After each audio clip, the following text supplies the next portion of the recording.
Feel me.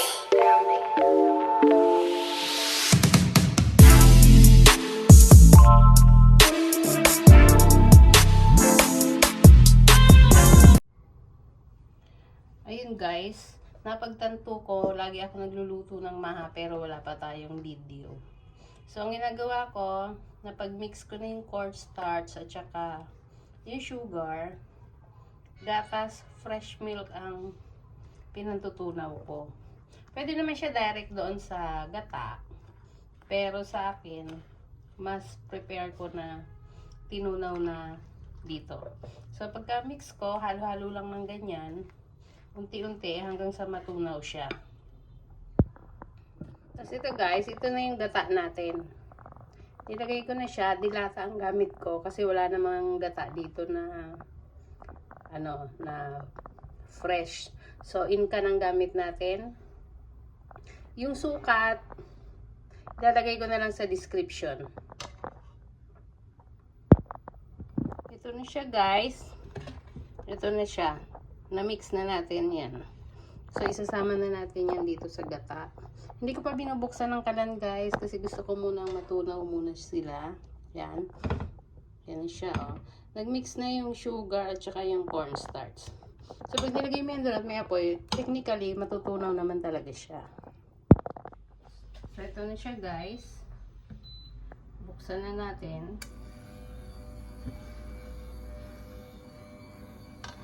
Lalagay na natin to habang hindi pa kumukulo. Ayan. Ang gusto ko kasi hindi na siya buo-buo bago pa sila mag-mix. So, pero pwede naman siya, diretso nyo na siyang tunawin dyan or pakuluan nyo muna yung gata bago nyo ilagay yung mixture.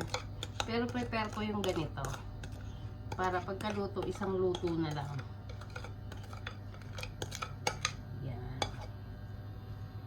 Tapos halu-haluin natin siya para mag-combine sa gata.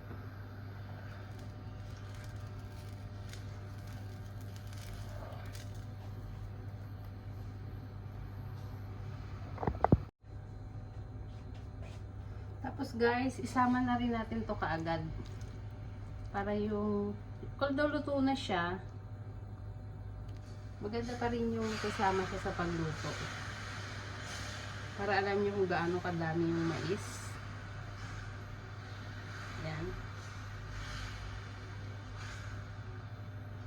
Tapos constant halo lang guys para hindi siya magbuo-buo sa loob. Saglit na saglit lang to. Yan.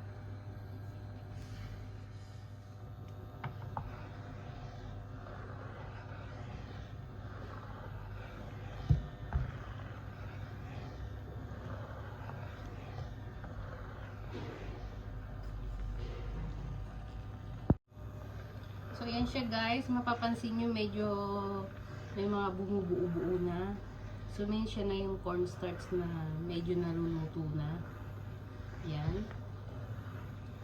Continuous halo lang tayo guys para magpantay yung pagkakaluto niya sa mahinang apoy. Yan na siya guys. Makikita nyo medyo nagtitikin na siya. Ito na yung medyo mahirap-hirap na part kasi mabigat na siya haluin. Yan. Tapos, iintayin natin siya. Nakikita niyo siya medyo maputi pa.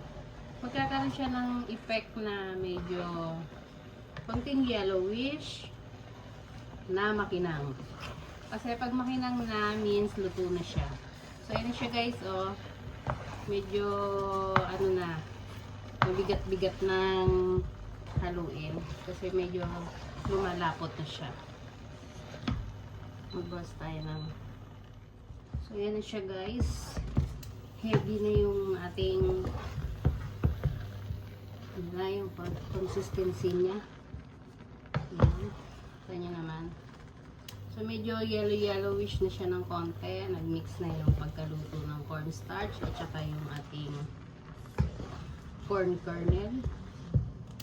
Yan siya. Hintayin na lang natin siyang kuminang ng konti. Kasi pag mahinang na means luto na, wala nang mga rough texture ng ating cornstarch. Ayan. Ayan na, nakikita nyo yung effect ng makintab.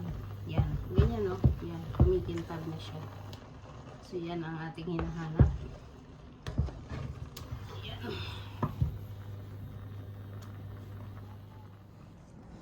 So ito na siya guys. Mabilisan natin siyang ilalagay dito kasi pag natuyo, hindi na natin siya mailalagay ng maayos. Kailangan ma-set natin siya.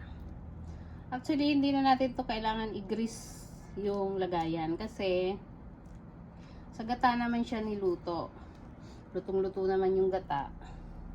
And then, may natural oil na rin siya dyan. Yung ating coconut oil. So, yun guys. Yun lang.